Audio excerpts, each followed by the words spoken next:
approach the 2019 season, we got to talk about guys that are going to have a big impact, especially on that Big 12 race, and that's Brock Purdy, a guy that was an absolute revelation in 2018 once he got the bulk of the snaps, including the starting snaps for Iowa State and Matt Campbell's team. They found a quarterback that can do a little bit of everything. You see him here lined up, he's in the pocket, and he feels the pressure coming from him, so he's got to step up into that void, go out and make a play, and he's looking for the big man right here, current Arizona Cardinal, Hakeem Butler. No big deal. Let's go make a play. Buy yourself some time and deliver this strike down the field where your guys got an opportunity to get that 1 foot down for the touchdown. Big play out of Brock Purdy, and he consistently does big things. And it's not just the arm. We also got to talk about the legs. That's a part of his game that people don't talk nearly enough about. Gets to the top of his drop. He's got guys covered all over. So what does he do?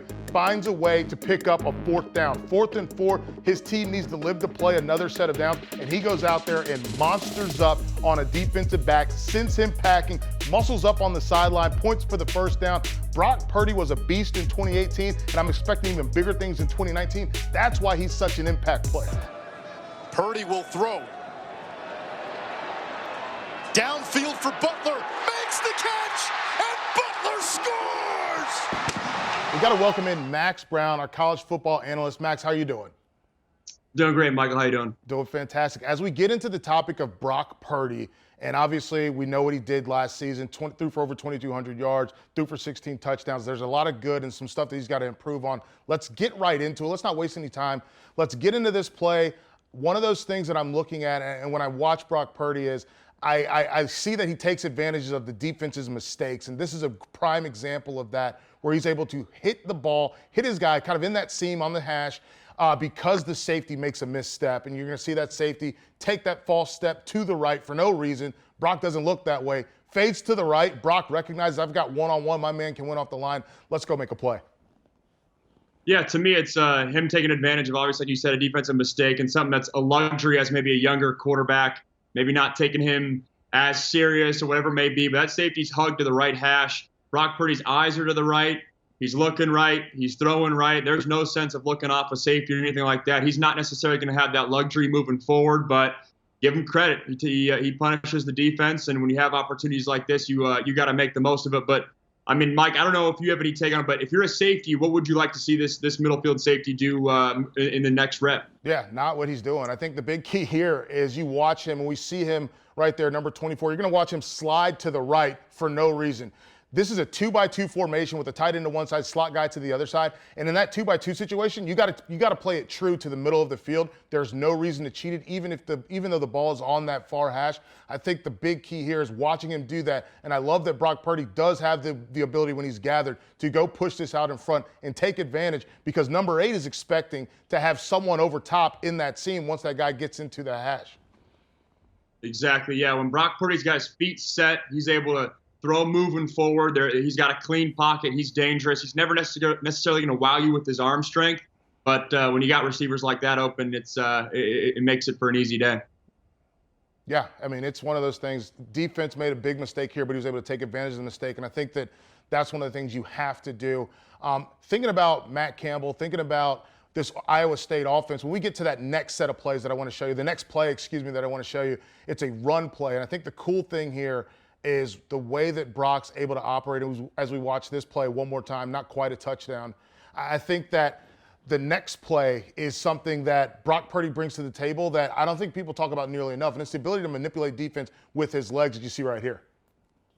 He's savvy. When you talk about a true freshman, this is a senior move right here, a little pump fake. I mean, this was my go-to playing because I knew I never was going to burn anyone with my legs. So you got to bring out all the tools, all the tricks. But this is awesome. I mean, definitely a great design to put this safety in a bind. But, I mean, as a safety, this is tough, right? You're having to fill the alley and maybe bubble screen and covering Brock. You might be sleeping on his speed a little bit. But when you have this ability to at least keep the defense honest with your running, this is huge because now every single week when you're game planning for him, you have to spend that 30 minutes prepping. You have to go over your run fits, run responsibilities. But, yeah, Mike, I don't know. If you're a safety here and you got the QB running right at you and a bubble screen, where's your head at? It's definitely not easy. Yeah, this is a nightmare. And, like, as a safety, I think about being that secondary run defender and what you want to do when you make that fit, you usually want to fit off the butt of your next outside guy or off the hip of the offensive guy so you can maintain your outside leverage.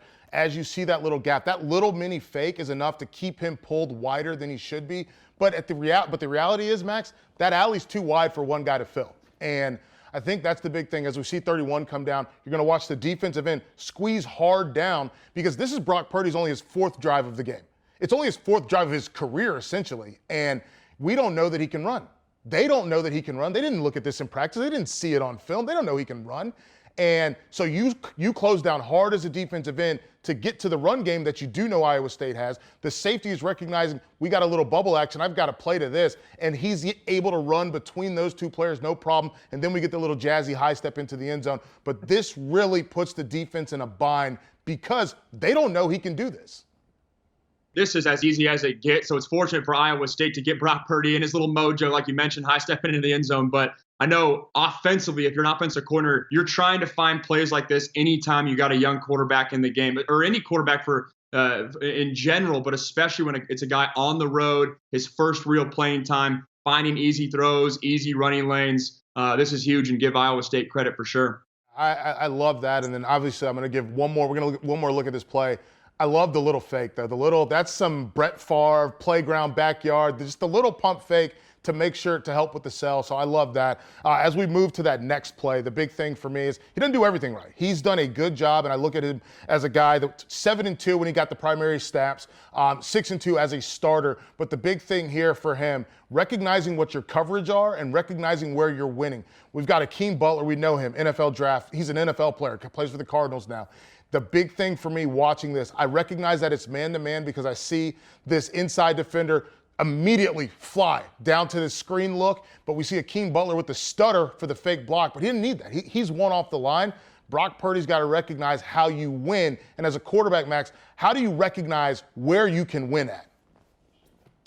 Yeah, and obviously when you have a guy like Akeem Butler, I mean, where you're going to win at, it's obviously where number 18 is. He's not going to have that luxury this year, and when I watch the film on Purdy, I think the thing that jumps off the page is that his downfield throws. He's not necessarily having the extra mustard you need to get the ball there, but he does give his guys a chance. I'll give him credit there, but this is a perfect example of if you're going back on Monday after or Sunday, Monday after the game, and what's a throw you want back, it's this one. You got a big receiver, big body, give him a shot. Like you mentioned, it is man coverage, so a little QB hack, QB guru. You don't necessarily need the pump fake because he's not pump faking anyone. DBs aren't looking at Purdy; they're looking at his man. But I like the idea that he put the ball in the vicinity. He's going through his reads. He's throwing on time. But those downfield throws is where I want to look. Where I want to see him improve in year 2 and put this on the money. This ball's there, and this is 6 if he gives his guy a shot.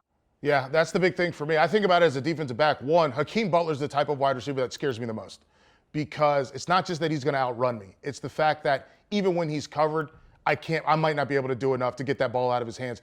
Here, Brock Purdy gives this defender an opportunity to bat that ball away because he doesn't put it out in front of Butler and really play into what Butler's strength is, which is the ability to be a little longer, play up in strength. Instead, he gives the defensive back an opportunity. So I think that's one of those things, as you mentioned, we want to see him improve with that deep ball. We want to see him take more command, and you're spot on. The reason I knew this was man-to-man almost immediately was because not just the tight coverage, not just the press coverage, the run down there to the screen by the safety that's in coverage, and then that immediate man turn. When you man turn, you're turning to the man, to the sideline, back to the quarterback to go play football. In zone, you're opening up to the quarterback so you can see quarterback and the ball. So I think the big key here is just watching Purdy operate in this space and give his guy more of a chance to get the ball. More importantly, not give the defender a chance to make the play.